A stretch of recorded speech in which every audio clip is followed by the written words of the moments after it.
especially from Japan, to watch the World Cup here. In the studio, we have Japan's head coach, Mr. Aikman, along with former Indian captain Dilip Tirki and our senior journalist, Sandeep Mishra. Welcome to our show, Mr. Aikman. Japan is not part of the World Cup, yet you are here in Bhubaneswar. What brings you here? Yes, the desire to learn, but also it fits in the preparation for Tokyo Olympics, because it's only 18 months from Tokyo Olympics and teams will have set their strategy. Of course, there are some operational things they can change, but the strategy is mainly set because after this they have 1.5 years to continue to the Olympics. So I can learn a lot from what they show here. You've seen a lot of the matches, but have you also gone through the city? Not really.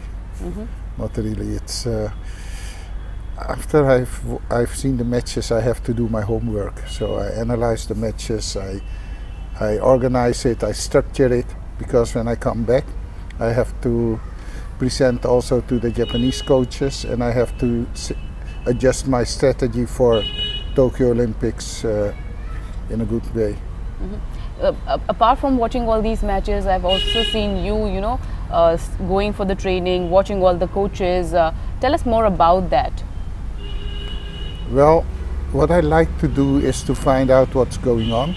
I talk to coaches, but when I talk to coaches, we share knowledge. We discuss about tactical situations, social, everything which comes up, because I don't think that you need to keep your knowledge secret. It's more about how you apply the knowledge, and that's different for each coach, for each person. And it's a personal touch what makes things happen.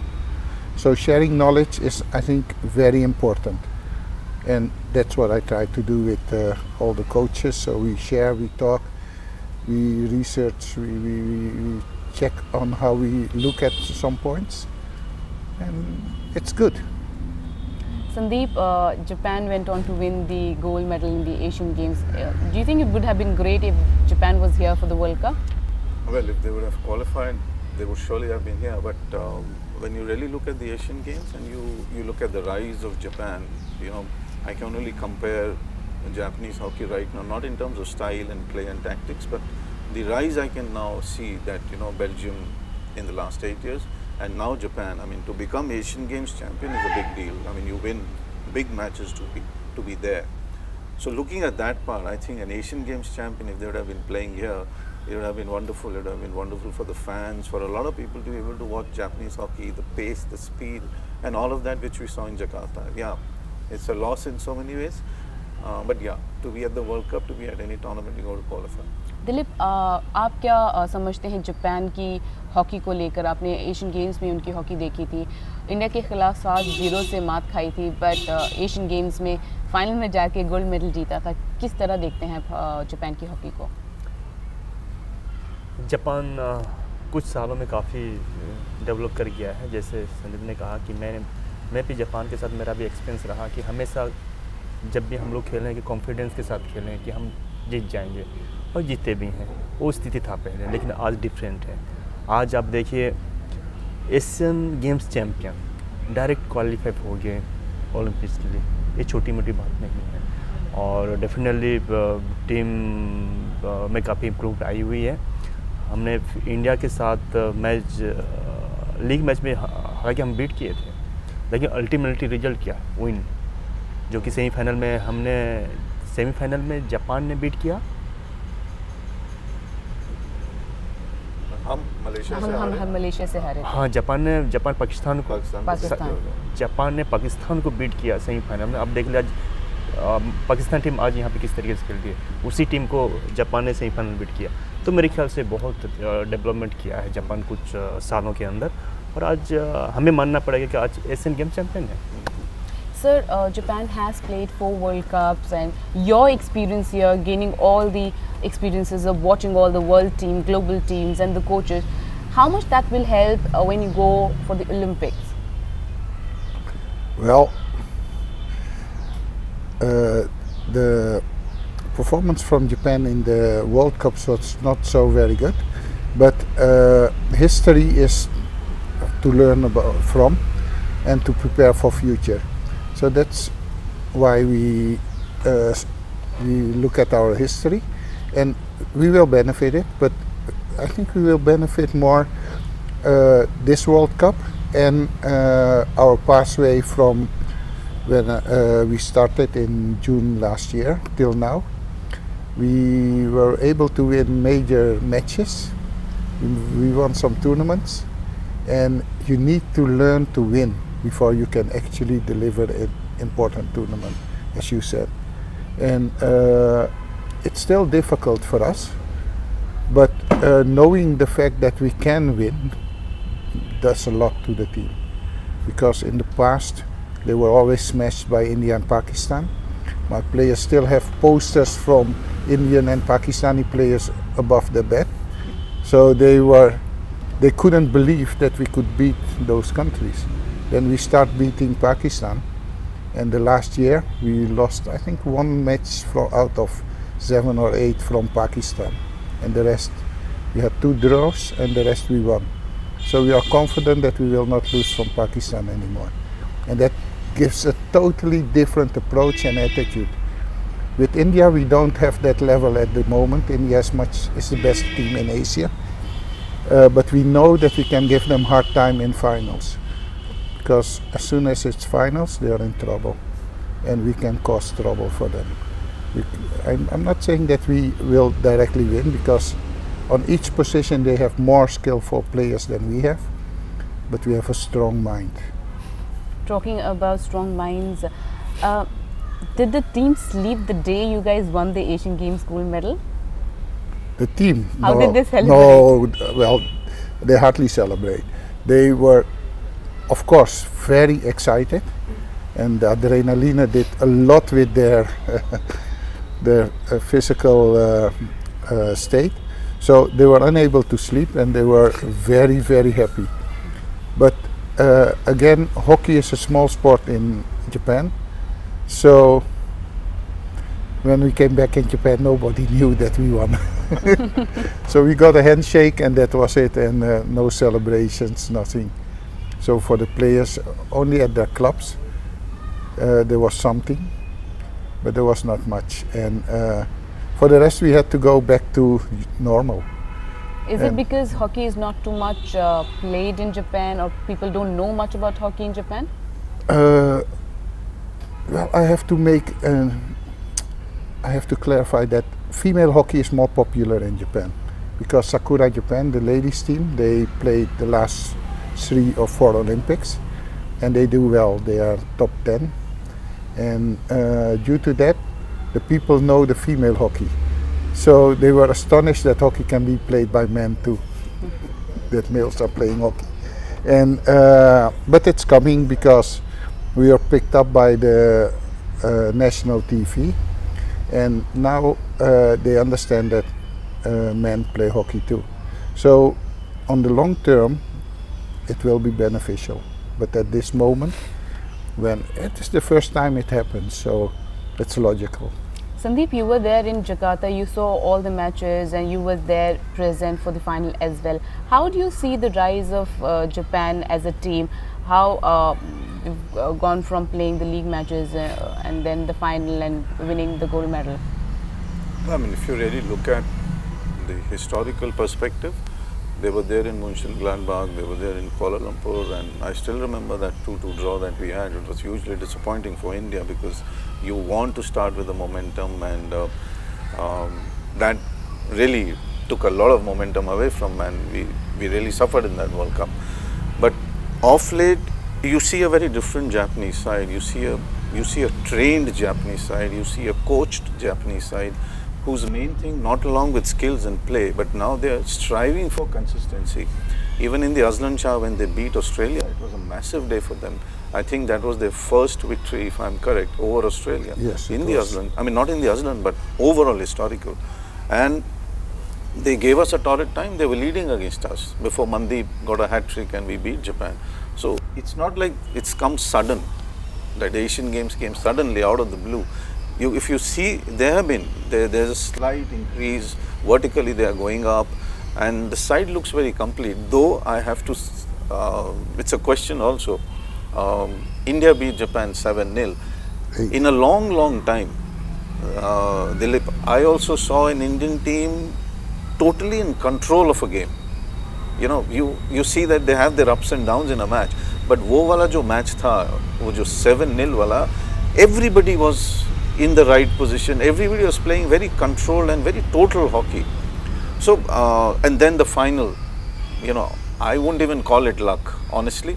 If a team is down 2-5 and from there they win, then you need to have it more than just luck. You really need mental strength there, apart from the skill. But my question again is, India 7-0, how did you view that match in perspective of the others when you won the Asian Games gold? Because a lot of people here also want to understand your views on that 7-0 defeat. Well, it was 8, but that defeat, the number with which we lost was too high.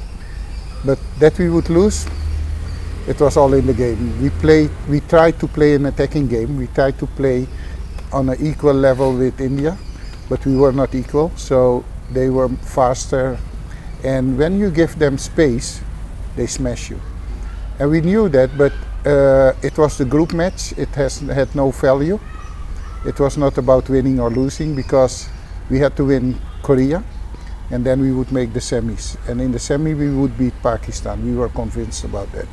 So we used that match to see what will happen if we attack.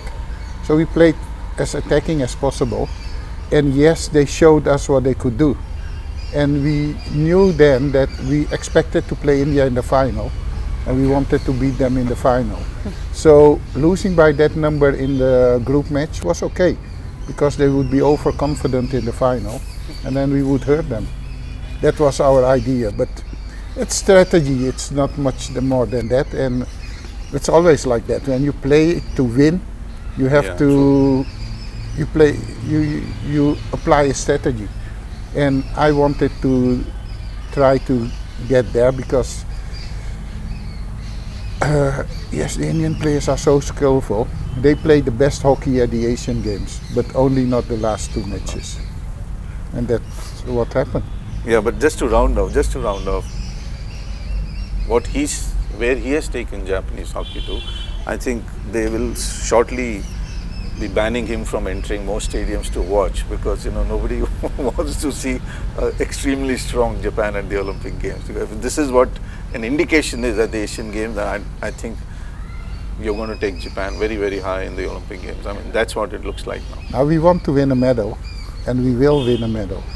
So that's why that's what we want to do. And we are also, we wanted to win the Asian Games because we wanted to qualify on our own merits. We didn't want to be there as hosts, but we want to deserve to be there because we want to be taken seriously. And not only for our own pride, but also for sponsoring, for recognition of hockey. So it's important that you deserve it. Otherwise, who will sponsor a team who will lose everything? Sure. No one. So if you want to make it grow, you have to deliver. And we are working on delivery. Coach, one thing that I'd like to ask you, I was talking to the Belgian coach, and he told me that there has been a significant improvement in the Belgium team since the last 8 years, all because of the Grassroot program that the country has. Is it the same in Japan? Do you guys have any grassroots level program to improve the level of hockey? Or should we have that in Japan, I would say?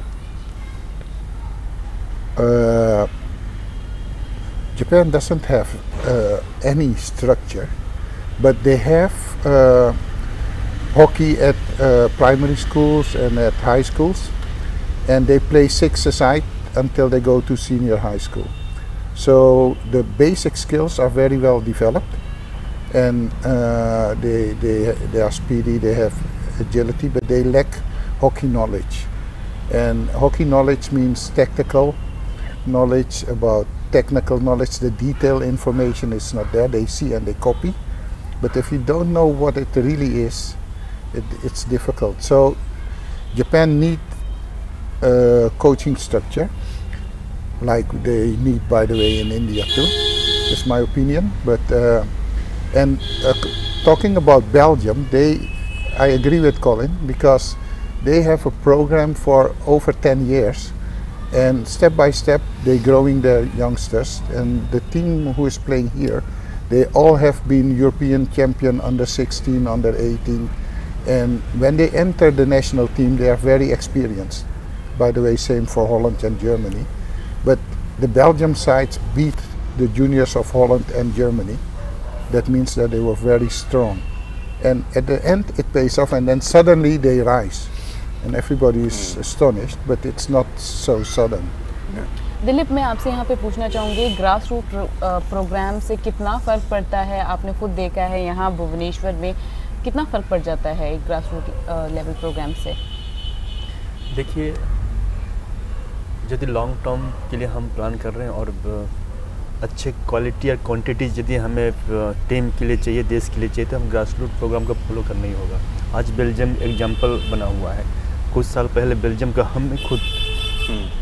हम 4-1, 3-1 margin beat कर रहे थे, लेकिन आज world के top team में सिर्फ इसीलिए जैसे आप भी कह रहे थे कि ग्रास रूट लोगों को फॉलो करें। डेफिनेटली मैं कहूँगा, यदि हम एज ग्रुप के हिसाब से ग्रासरूट लेवल में हम प्रिपेयर नहीं कर रहे हैं, शेड्यूल नहीं बना रहे हैं, बच्चों को हम नहीं खिला रहे हैं एज ग्रुप हिसाब से, तो प्लेयर निकलेंगे नहीं। आज की तारीख पे हमारे पास, चलिए आज हमारे पास कुछ प्लेयर अच्छे प्लेयर हैं, लेकिन हमें क्वांटिटी चाहिए, हमें और से और ज़्यादा प्लेयर चाहिए हमें, जो कि मुझे लग रहा है उसका कमी अभी भी हमारे देश में है। सो हमें भी आज के तारीख पे काफ़ी ज़रूरी है। सिंपल सी बात मैं कहना चाह रहा हूँ कि हमारे सुंदरगढ़ में हमारे यहाँ पे भी हम ग्रासरूट हॉकी सिस्टमेटिक भी नहीं है। बस रूरल कंट्री साइड में, रूरल एरिया में सिर्फ खेल रहे हैं हमारे हॉकी, वहीं से प्लेयर निकल रहे हैं। तो यदि हम भारत में यदि हम जहाँ पर हमारे क्या कहते हैं हॉकी खेली जा रही है, माने जाते हैं, क्रूक से लेके या हमारे पंजाब में या हमारे यूपी में समझ लीजिए या हमारे उड़ीसा में समझ लीजिए, सो सब जगह हमें एज के हिसाब से हमें ग्रासरूट हॉकी को सिस्टमेटिक में ला के हमें प्रोग्राम में ला के हमें प्रिपेयर करने से मुझे लग रहा है कि और ज़्यादा और क्वांटिटी प्लेयर निकलेंगे। Coach, you spoke about having coaches training program in Japan. Would you guys be open to the idea of having Indian coaches go there in Japan and train your boys? If they are well educated, yes, but they are not. Harinder is the only one who is well educated in India. If it comes to coaching, he is the one who went everywhere to gain knowledge. Sometimes they appear, and after that we never see them again. Hockey India started in 2012, 2013, series to educate coaches. We did 2 courses, one in Delhi, one in Lucknow, and then suddenly it stopped. Until the day of today, the coaches are asking me, when do you come back? When can we continue this? And those coaches are in the national programs for the ladies, the juniors, who were in those courses, and we never finished it. And I think that it should not be 1 or 2 of those, but it should be on a regular basis, and they should have a common strategy in which they want to develop about tactics, about techniques, about mental, physical, social. All those things should come together. Then you have a strong base, and there's so much talent. So if it's about skills, it's amazing what you have here. But that's not enough nowadays. It's mainly tactics, it's physical, it's mental, it's social. All those aspects are also needed. And well, I think that's a problem. It's here, but it's in Japan as well. It's in most of the Asian countries, it's a problem. Sandeep, do we lack good Indian coaches here, professional Indian coaches? Of course, we've been speaking about it for 15, 20 years. I mean, you go, I mean, Dilip understands that aspect extremely well.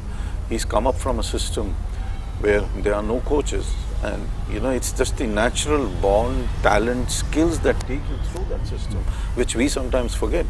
But for every player who comes into the national team, into the junior or the sub-junior team, I can tell you that at least 10 get destroyed. They can't make it through the system because they are unable to understand what to do at the next step. And when you're 10 years, when you're 15, when you're 16, you need that intelligence with you, which is given by someone else. But when you look at the line of coaches, when you look at NIS now, I think NIS is a warped idea now. That idea needs to be completely taken away, and a new course needs to be brought in. Because what NIS did in 1945, 50, 55, 60, they're using the same modules. So you really can't do that. Hockey's changed so much that anybody who played in the 60s probably can't understand what's happening now in every aspect of the term. It's become better. Let's put it that way. And when Aikman says that, yeah, we lack intelligence, I don't think he's far off the mark when it comes to coaching. We really don't have that many coaches in the junior system and the sub-junior system. And that is one thing which was actually asked to Mr. Holtmans. It was also asked to Mr. John, that where is that list or line of coaches that should be built up in the last 10 years? I don't see that line, and I honestly don't see that line coming up also in the future unless somebody really takes some drastic action. Coaches की बात कर रहे हैं, दिलीप, हरिंदर ने किस तरह से boys को मोटिवेट किया था इंडिया बेल्जियम मैच के में थर्ड क्वार्टर में की टीम ने कम बैक किया? हम उस मैच के बारे में आपसे थोड़ा पूछना चाहेंगे। बताइए, फर्स्ट 2 क्वार्टर्स हम बिल्कुल लैग कर रहे थे, थर्ड क्वार्टर में कम बैक किया, उस क्वार्टर के बारे में बताइए, उस मैच के बारे में बताइए। देखिए, मैंने भी मैच देखा बहुत क्लोजली, और जिस हिसाब से फर्स्ट 2 क्वार्टर्स मैंने देखा, नॉर्मली यूरोपियन जितने भी टीम्स हैं सब 10-15 मिनट्स उनका रूल्स में है कि उनका जितनी एनर्जी है, फुल एनर्जी के साथ, फुल पावर के साथ, फुल फोर्स के साथ एग्रेसिव हॉकी खेलते हैं। और बेल्जियम भी वही किया फर्स्ट क्वार्टर, सेकंड क्वार्टर। और मैंने देखा कि बेल्जियम स्पीड के साथ, पावर के साथ लॉन्ग बॉल्स रिसीव करा रहे थे अपने 25, अपने सेंटर लाइन से, मिडिल से, जितने भी थ्रू बॉल इजीली रिसीव करके अटैक मूवमेंट कराते हैं। जो हम लोग 30 मिनट्स देखे डोमिनेट करके रखा था इंडियन टीम को। जैसे आपने कहा कि एक पल के लिए मैं भी थोड़ा सा घबरा गया, क्योंकि इस तरीके से हॉकी हुआ तो प्रॉब्लम फेस कर सकते हैं, लेकिन ऐसा नहीं हुआ। सेकंड हाफ मेरे ख्याल से हम लोग और बेटर खेलने लगे, और मैं रियली सरप्राइज हूँ कि, और आपने सही कहा कि हरिंदर ने प्लेयर को मोटिवेट किया है, या उनके प्लानिंग हो सकता है, और मेरे ख्याल से प्लेयर्स मोटिवेट हुए। इतने दबाव के बाद सेकंड हाफ हम लोग और बेटर किए। मुझे भी ये लग रहा है कि ये भी हमारे टीम के लिए एक पॉजिटिव साइन है। सेकंड हाफ इतने दबाव के बाद, फर्स्ट हाफ इतना दबाव के, सेकंड हाफ एक्सट्रीम में हम लोग बेटर खेले हैं पूरा 30 मिनट, और बेटर अटैकिंग किए, बेटर बॉल पोजीशन किए हैं, और लॉन्ग बॉल भी किए हैं। मैंने देखा वरुण यंग खिलाड़ी बहुत अच्छा खेला, शर्मा चले फॉरवर्ड में, हमारे ललित भी अच्छा खेला। जो हमसे मैं उम्मीद कर रहा था, जो हमारे फ्रंट लीड कर रहे हैं, उस दिन शायद खेल नहीं पाए हमारे आकाश और हमारे मनदीप। लेकिन फर्स्ट हाफ में मनदीप को भी एक अच्छा मौका मिला था, अपॉर्चुनिटी मिला था 1 वर्सेस 1। अदरवाइज हरिंदर ने सेकंड हाफ मेरे ख्याल से बहुत अच्छा लेसन दिया, बहुत अच्छा मोटिवेशन टॉक दिया होगा। सेकंड हाफ में टोटली प्लेयर्स टीम एक होकर बहुत अच्छा परफॉर्मेंस किया। Sir, how do you see as a coach India-Belgium match? Because you know the first 2 quarter was led by Belgium. Third quarter, India made a comeback, and the fourth quarter, India lost a lot of opportunities, despite the fact that we had kicking back brought in by the Belgium team. How, as a coach, would you analyze the whole match? It was already said here. It was a match with 2 phases. first two quarters was Belgium. Belgium was controlling. They were defending in front of their opponents. On the midfield they could easily cover, and the attackers were pressing. So they got easy ball possession, and when they get ball possession, the pitch was too stretched and wide in the width, so that there was space to receive, and they could easily pass and go. In that period, Belgium had a lot of positive energy. They believed in what they did, and as soon as in the third and fourth period, when India started to play more aggressively, they start pressing more aggressively, they denied them space, Belgium panicked because suddenly they were unable to play the easy passes anymore, and India got more and more energy from it. What they also did, they won their first 1-on-1 so that they could create a 2v1, and then it's very hard to defend for Belgium. So creating the first numerical advantage and makes that you have more space to play, and in that period India was very good.